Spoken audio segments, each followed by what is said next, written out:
Would you believe me if I told you that the one who broke your heart could suddenly become the one chasing after you? What would you do if the person who betrayed you started looking for you, not with regret in their eyes, but with desperation? These were the questions I never thought I'd have to answer, but life has a way of throwing curveballs when you least expect them. It began with a late-night knock on my door. A sound that shattered the stillness of my quiet apartment, sending a ripple of unease down my spine. It was 2 a.m., and I wasn't expecting anyone. I sat frozen on my couch, staring at the door as the knock came again, louder this time, more urgent. I could feel my pulse quicken as I tiptoed to the peephole.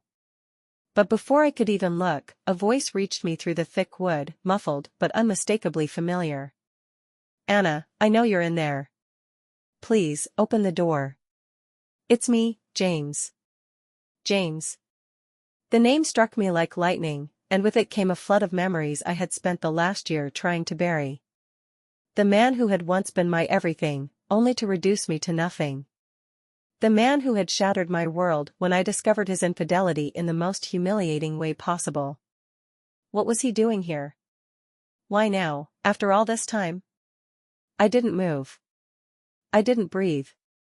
Instead, I let the silence stretch, hoping he would give up and leave. But he didn't. His voice grew more frantic. "Anna, I know I messed up. Please, just hear me out. I need to talk to you." Talk to me? After what he did? He didn't deserve the satisfaction of even one word from me. But as I stood there, torn between fury and curiosity, I couldn't shake the gnawing question, what had driven him to find me after all this time? I should have turned away. I should have called the police or screamed through the door that I never wanted to see him again. But something inside me wouldn't let me walk away from that voice. So, I turned the lock, pulled the door open just a crack, and saw him standing there. James looked nothing like the composed, confident man I used to know. His clothes were rumpled, his hair disheveled, and his face bore the strain of sleepless nights. His eyes, a pale blue I once thought could hold the world, were bloodshot, their usual spark replaced by something dark and desperate. "Anna," he breathed, as though seeing me physically took the air from his lungs. He took a step forward, but I kept the door partially shut, a barrier between us. "Please, let me explain." I laughed, though there was no humor in it. "Explain? James, you cheated on me, lied to me, and humiliated me in front of everyone we knew. What could you possibly have to explain?" His jaw tightened.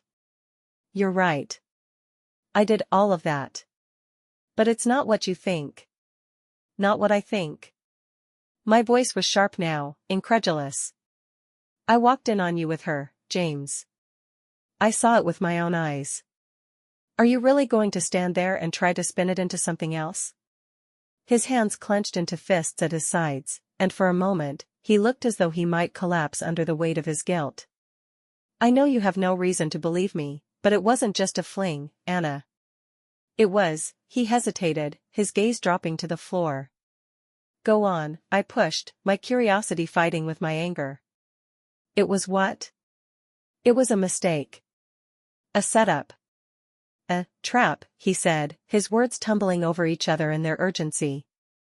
"Anna, I didn't choose her. She blackmailed me into it." I blinked, unsure if I'd heard him correctly. "Blackmailed you? Do you even hear how ridiculous that sounds? She knew things about me. Things I never told you, things from before we met." His voice cracked. "She threatened to ruin everything, my career, my family. I didn't know what else to do." A bitter laugh escaped me. "So your solution was to betray me? Great choice, James. Really inspiring stuff." He flinched as though I'd slapped him. "I didn't want to lose you, Anna. I thought, if I just played along, if I gave her what she wanted, she'd leave us alone. And how did that work out for you?" I spat. My fingers dug into the doorframe, holding it steady as the walls of my world began to tilt again. "She didn't stop," he admitted, his voice barely above a whisper. "It only got worse. She started following me, threatening to show you photos, videos." When you found out, he trailed off, shaking his head. I thought it was over. I thought I deserved to lose you. And now? I demanded, my voice ice cold. What's changed, James? Why come crawling back now? His eyes locked on mine, pleading.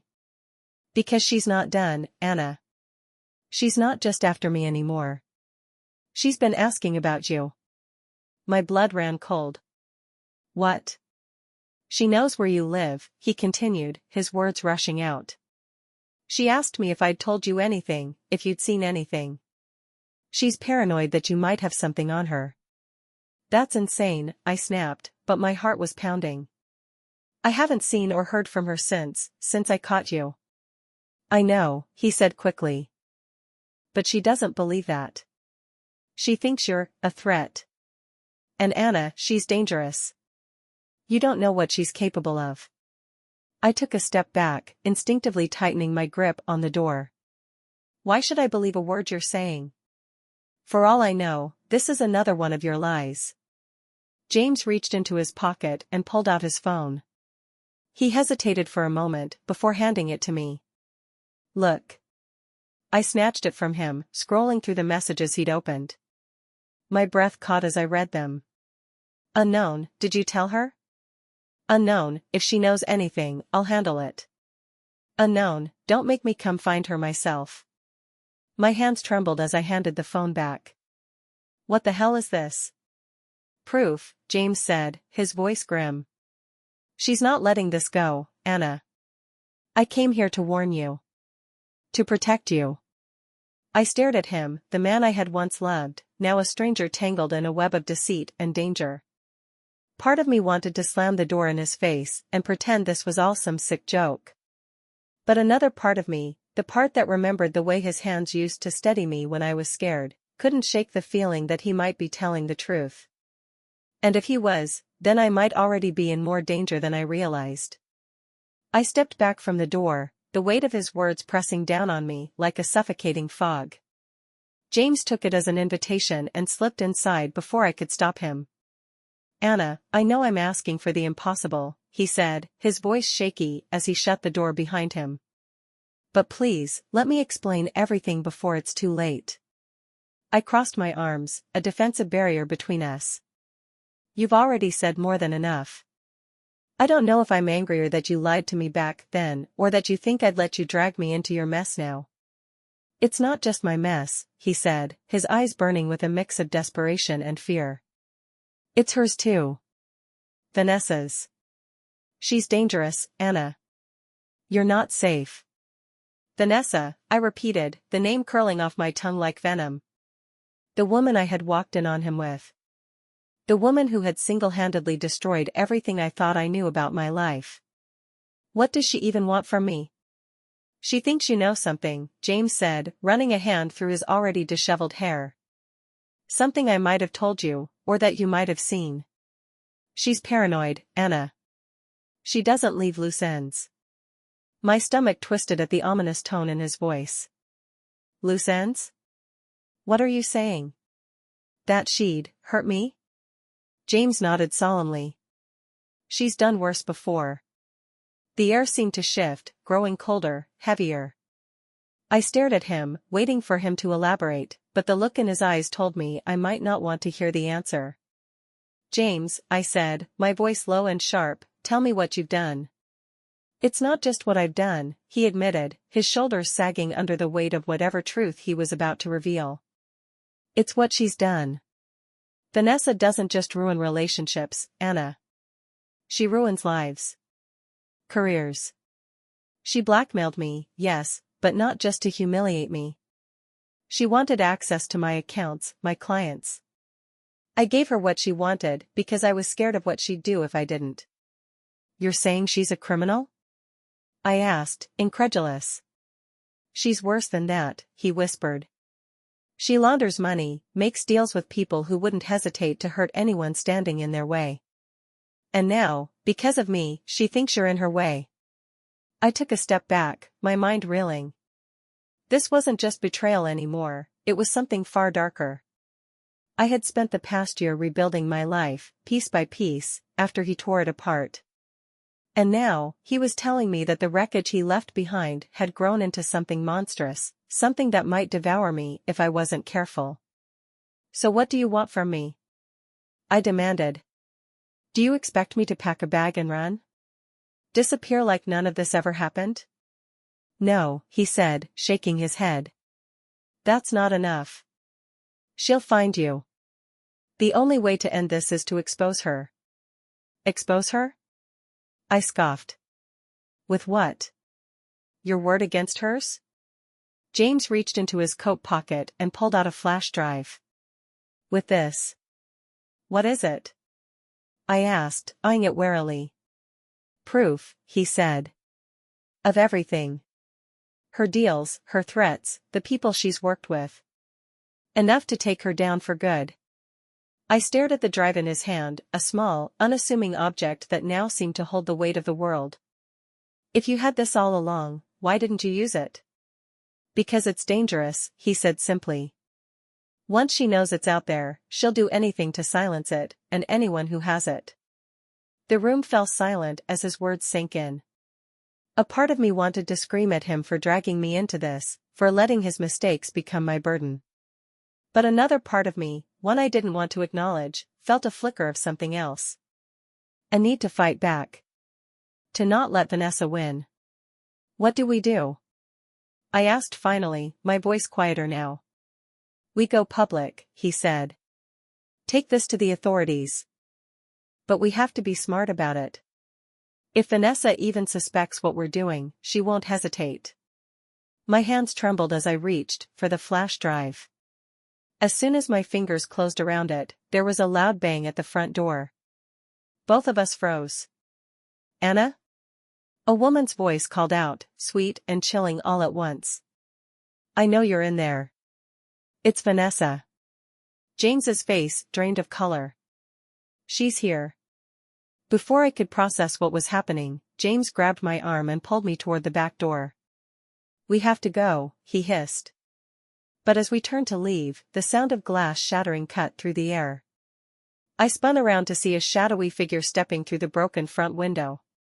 Vanessa. Her smile was as sharp as a knife. Going somewhere? She purred, holding up a gun. And just like that, the fragile remains of my life shattered completely. My heart raced as Vanessa's piercing gaze locked onto mine. The gun in her hand gleamed under the dim light of the room, a stark reminder of how real this nightmare had become. James stepped in front of me instinctively, his hands raised. Vanessa, he said, his voice calm but strained. You don't have to do this. Oh, but I do, she replied, her smile never wavering. You've been a very bad boy, James. And Anna, well, you're just a complication I can't afford. I took a step back, my eyes darting toward the back door. Could we make a run for it? No, she'd shoot us before we even reached it. My mind raced for a solution as the tension in the room thickened. Vanessa, listen to me, James tried again, his voice firm. If you hurt us, it'll only make things worse for you. The authorities are already onto you. She let out a soft, mocking laugh. Oh, James. Still lying to save your skin. Do you really think I don't know every move you make? I've got eyes everywhere. Her gaze flicked to me, and I felt like prey cornered by a predator. And you, Anna. I didn't think you'd be such a thorn in my side. I thought breaking you would have been enough, but here you are, still clinging to this useless man.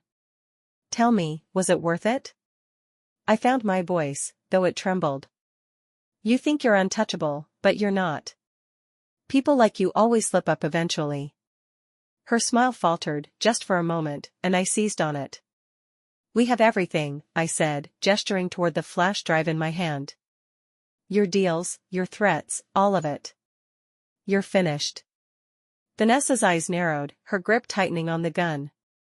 Give it to me, she demanded, stepping closer. Now. Don't, James whispered, glancing back at me. Run, Anna. Get out of here. But before I could respond, the room erupted into chaos. James lunged at Vanessa, knocking her arm to the side just as the gun went off. The deafening crack of the shot rang out, and I screamed, ducking instinctively. The bullet buried itself into the wall, missing me by inches. The two of them struggled, grappling for control of the weapon. Vanessa was surprisingly strong, her movements quick and calculated. James fought with everything he had, but she managed to twist free, shoving him backward into a table. He crashed into it with a loud thud, sending a lamp toppling to the ground. I didn't think, I just moved. Gripping the flash drive tightly in one hand, I grabbed a heavy vase from the shelf and hurled it at Vanessa. It struck her shoulder, knocking her off balance. She cursed, turning her attention to me.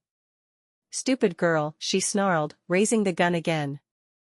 "Anna, get down!" James shouted. I dropped to the floor, just as he tackled her from behind, sending them both sprawling. The gun clattered to the ground, sliding toward me. My heart pounded as I scrambled for it, my fingers closing around the cold metal. "Anna!" James shouted, still struggling to pin Vanessa. "Now!" I rose to my knees, the gun trembling in my hands. Vanessa froze, her eyes flicking to the weapon and then to me. The confidence in her expression faltered, replaced by something that almost looked like fear. "Don't be stupid," she hissed. "You're not going to shoot me." "Try me," I shot back, though my voice wavered. James managed to pin her arms, but his strength was waning. "Anna," he said, panting. "Call the police." With one hand still clutching the gun, I fumbled for my phone in my pocket. My fingers were clumsy, shaking so badly it took 3 tries to dial. As the call connected, Vanessa's eyes filled with rage. "You'll regret this," she spat. "Both of you." James grunted as he held her down. "I think your regrets are just getting started." Within minutes, sirens pierced the night, their wails cutting through the tension like a blade. Vanessa's struggles grew weaker as she realized the game was over.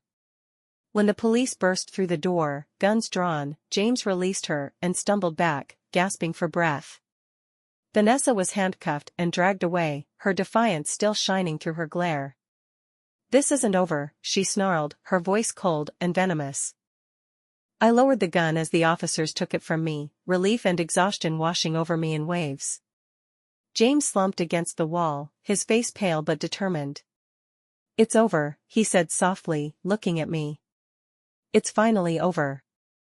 But as I met his gaze, I couldn't help but wonder, was it really? The flashing red and blue lights outside my apartment cast eerie shadows on the walls. The chaos of the last hour had been replaced by an oppressive silence. Vanessa was gone, hauled off by the police, but her parting words echoed in my mind, "This isn't over." James sat slumped on my couch, his head in his hands. He looked smaller somehow, as though the weight of his lies and mistakes had finally caught up to him. I stood by the window, watching the officers collect evidence, my hand still trembling, despite the cup of tea I held. "You should go," I said finally, breaking the heavy silence between us. James looked up, his face etched with guilt and exhaustion.